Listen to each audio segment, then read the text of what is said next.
This is an RC car. And this is a racing simulator with a 3 degree of freedom motion system. Let's put them together and learn some things along the way.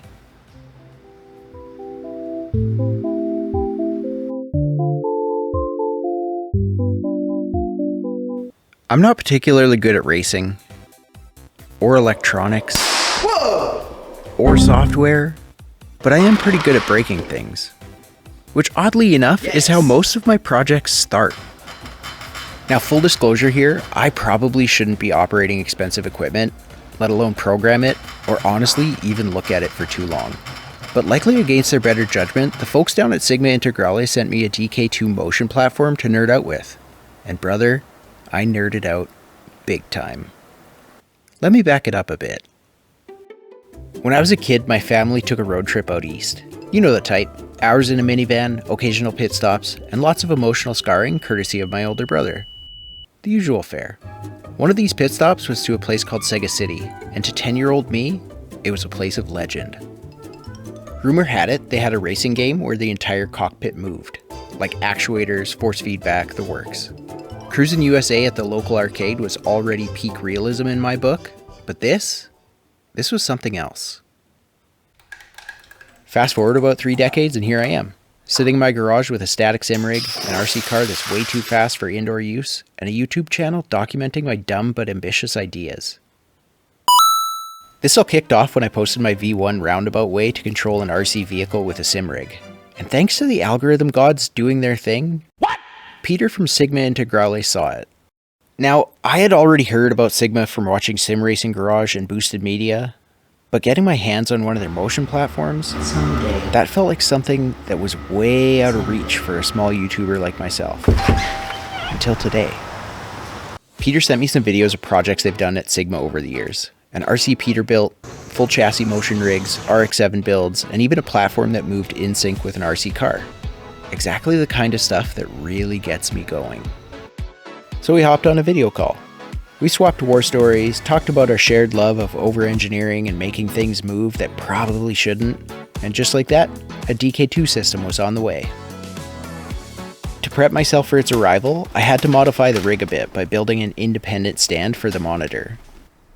The Lego man from part 1 of this saga told me a 49-inch monitor dangling from a rig that I was writing the sensor fusion algorithms for wasn't the best idea. So I took a few measurements, ordered some extrusions, and got to building.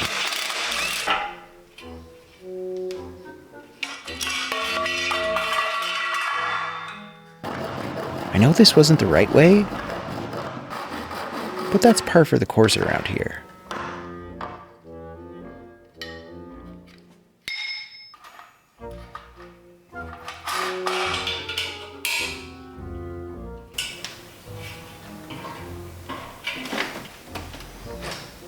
When the system arrived, I did what I do best. Take things apart, see what makes them work, and hope that I can put it back together again. Take it from me, these are some really well manufactured components. From the controller's electronics to the actuators themselves. Absolute beauties to behold. Because the actuators are a lot taller than the regular feet, I had to prop the whole sim up like I was lifting a race car in pit lane. I remember one of my old kinesiology profs telling me something about lifting things with your back because it's the strongest muscle in the body. Turns out I misheard him and tried again with my legs.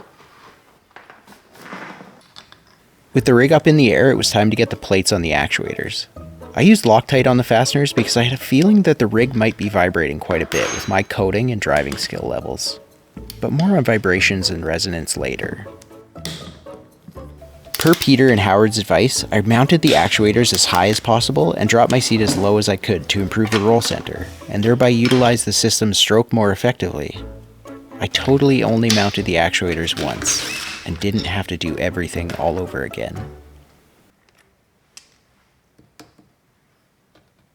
With everything mounted, plugged in, and the software installed, I hopped into my favorite car on my favorite track, and quickly discovered that tuning is an essential step when using a motion system.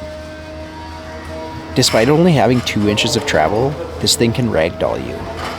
I had read that less is more when it comes to motion simulation, and I was really starting to understand where the experts were coming from.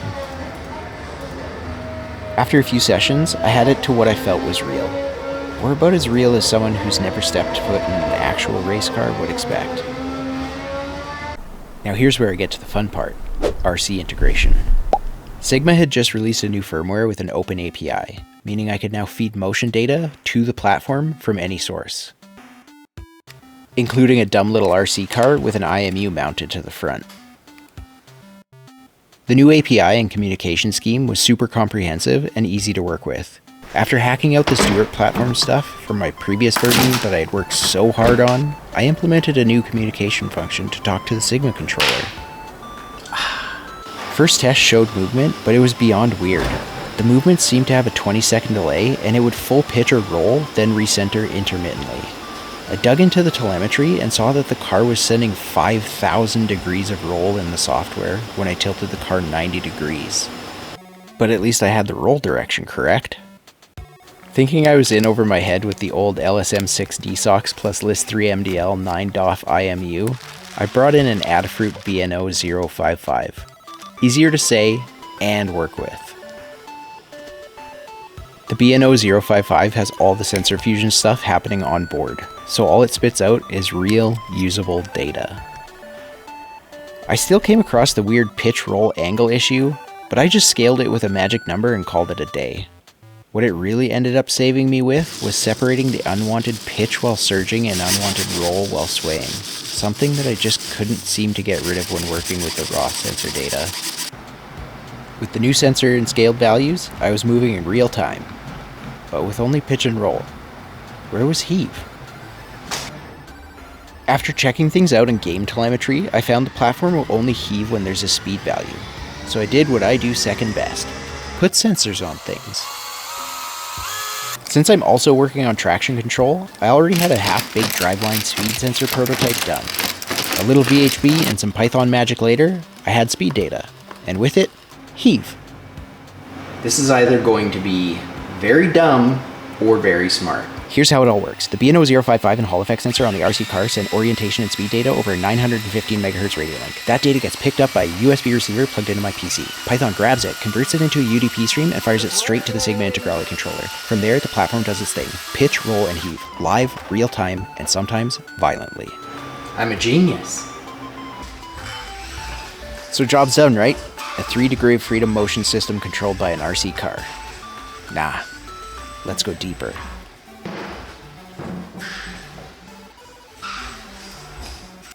An interesting feature built into the Sigma tuning software is engine vibrations.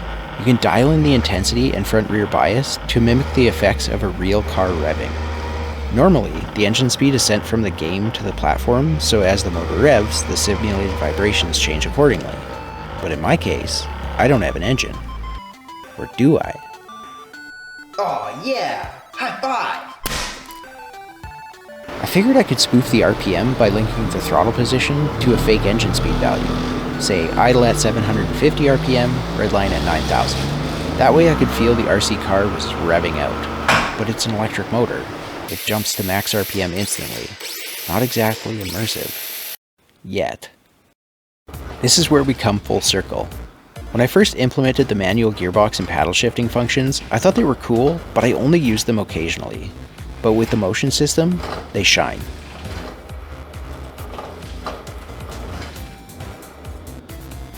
I say this because another interesting bit of telemetry that the software can interpret is gear number.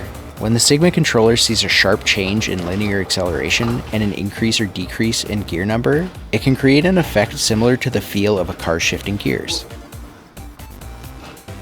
So now instead of shifting gears without any feedback, I can feel the car lurch as I change gears, whether it's a crisp paddle shift or an H-pattern money shift.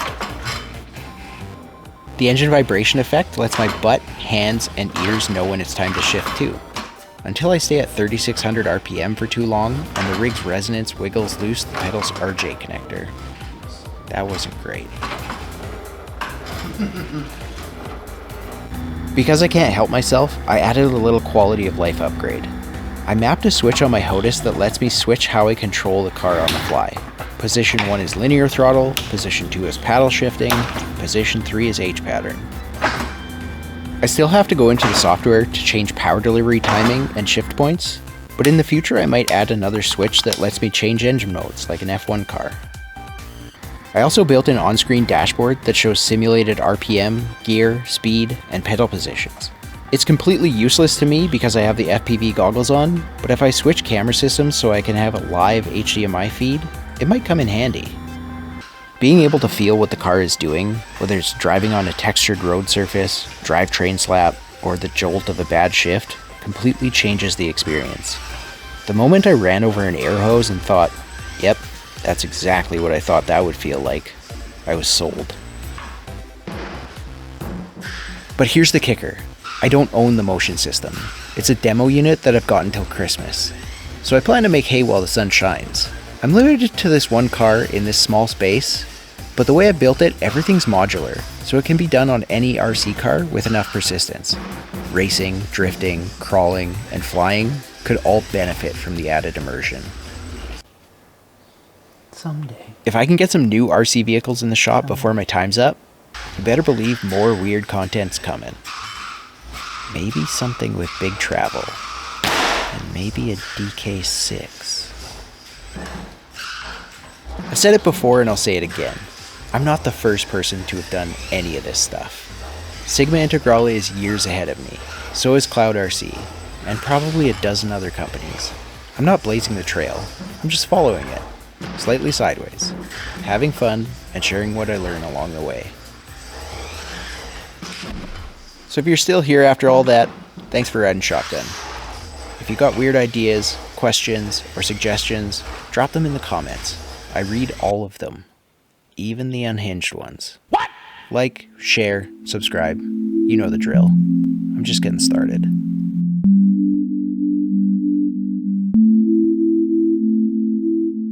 And if Sigma doesn't repo the rig before I get my RC pilot license... Oh, I'm broken. Oh no! We're going airborne next.